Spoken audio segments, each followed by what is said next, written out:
Praying mantis aliens. As teenagers, we developed the habit of walking to the store for junk food. We would sit outside the store munching down Funyun rings, Suzy Q's, and Dr. Peppers. The path to the store took us across the school field and through the school halls. We didn't normally walk at night, but for some reason we decided to go. Immediately upon crossing the street into the field, I became scared. The closer to the school we got, the more frightened I became. A nameless sense of dread gnawed at me as I watched what appeared to be the moon. It was huge. I had never seen it that big or close to the earth before, or since. Staring at this unusual moon, I walked slower and slower, falling further behind. Roy had lumbered on ahead while Judy tried to lag behind with me. As we approached the school, the moon moved slowly downward until it was partially obscured by a corner of the building. Alarmed at this movement, I stopped in my tracks and refused to go any further. "No, we can't go. Something is wrong. I'm scared." Judy came and held my hand as she called to Roy. "Something's wrong. Jennifer is scared." Suddenly, 3 horrible creatures ran at us from out of the school hall. On seeing them, Roy swung around and yelled, "Run!" But it was too late. We were immediately frozen. I'll never forget the way they appeared as they ran toward us. They were humanoid, yet insect. I can still see them in my mind. Their long, thin arms, like the praying mantis, were bent up at the elbows and down at the wrists. These moved up and down in front of them as they ran. Their thin, stiff legs were jointed strangely at the hips, causing their legs to move up then down in front of them. The overall effect was of unnatural motion as each insect-like leg came down and kicked off. Their oval, hairless heads was that of an insect with huge, black, almond-shaped eyes. There were 2 small vertical slits for a nose and a horizontal slit for a mouth. Everything about them screamed insect, but they had intelligence. This made it all the more petrifying. And although having some similarity in appearance, they were not the Greys. The Greys have a body structure more similar to a human. The first mantis reached Roy and grabbed him by the arm. The other 2 came for Judy and me, each grasping us by one arm. It was terrifying, and we were completely in their control. Stiff like a plastic doll, my mind was trapped in a nightmarish feeling of not being real. It seemed as if a vital part of me that made me a living being had been stripped away. There we 3 stood, frozen in time in the presence of our captors, 3 hideous, otherworldly creatures. Yet, across the school field, I could see the lighted houses that lined our street. Inside, neighbors moved about in their daily routines. I became aware of one woman begrudging the presence of her husband on the couch, and he wondering where things went wrong. Meanwhile, we suffered the all-consuming attention of these 3 maddening creatures. With my arm in his non-human grip, the insect with his large black almond eyes invaded my mind. But it was not just his eyes. It was his overpowering mental access. He intruded every facet of my being. It was searing and physically painful to bear. Then he reached up and examined my hair while the insect that had Judy watched. My insect moved his head as if to say, "No." Then he watched as the other insect examined Judy's hair. It was affirmative. They began floating us toward the school, and I felt weightless as the ground moved under me.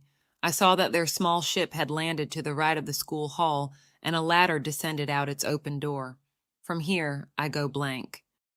Quite suddenly, I am looking at the 3 of us standing against the brick wall at the end of the school hall.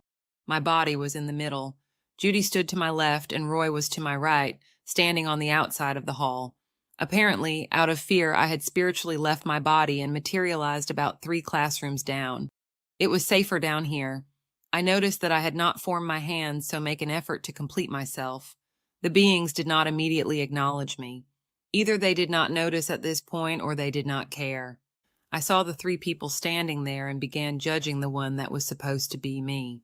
The body that I had occupied did not look like me at all. She looked Spanish, and the clothes she wore, they were like men's clothes, shirts and pants. How horrid! I did not like the look. Here I stood with long, light-colored hair and a long, full-skirted dress, not looking anything like her. I much preferred the way I looked and was critical of her, who I saw as separate from me. I did not care for her or her life. In some subtle way, I knew Roy and Judy. I knew of them, but I did not know them. My feelings toward them were neutral. As they moved around in front of our bodies, they saw that Judy was tagged with some sort of blue something inside her that only they could see. It meant caution of some kind. They didn't know what it meant or what to do, so decided to call a base about how to proceed. One insect went up the ladder into the ship while two remained. The other two insects became impatient when the third did not return right away. They wondered why the delay. A second insect decided he would go see what the holdup was and asked the remaining insect if he could handle us. He hesitated with some reservation as if scared, but agreed. All of their communication was telepathic. As the second insect ascended the ladder, the first began descending it. He reported that there had been a delay in getting a response. Where he was contacting was busy, and so he had to wait for someone to get back with him. He had first spoken to someone who didn't know what the blue in Judy meant. This person had to seek out a being with higher authority. This person then returned and relayed instructions to release us. They were also instructed to calm Judy. He did not indicate that he knew why, likely due to her heart condition. From my vantage point, I saw one stand in front of Judy and give her mental suggestions that she was going to feel calm, happy, etc. With that done, one insect brought the other's attention to me, the me down the hall. When he started in my direction, I became alarmed. The idea of him touching me made me cringe. He ordered me to return to my body, and I quickly complied, like a whoosh. Halfway there, my form dispersed. When I had been out of my body, I saw and heard, but once back in my body, I was unconscious again. I began coming out of a trance as we crossed the street towards our house. We three were spaced apart, and I looked over at Roy. The look on his face said it all.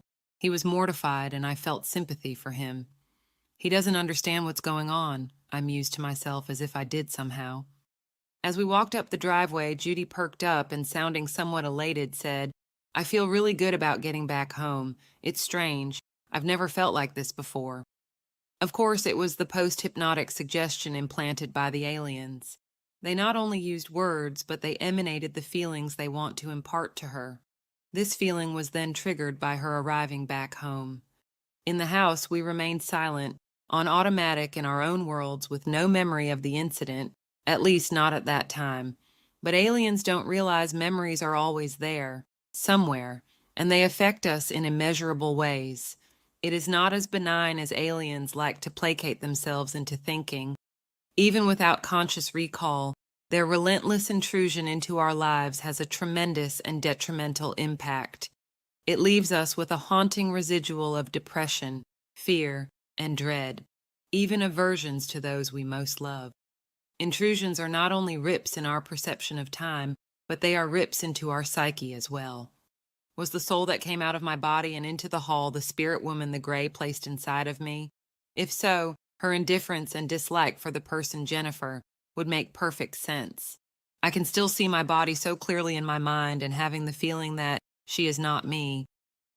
The praying mantis are species that originated on another planet. They have their own agendas with the humans, but are not in control of us. The Greys are. The blue implant in Judy alerted the mantis to stop and contact their command post. The command post had to get in contact with another command post. This is what caused the delay of the first alien as he waited on instructions. They were told to release us and to be cautious with Judy. There is a hierarchy with different aliens, and there are those who go rogue and do their own thing. It seems that once you are an abductee, you get passed around like a lab project, probably with a sharing of data. It's demoralizing.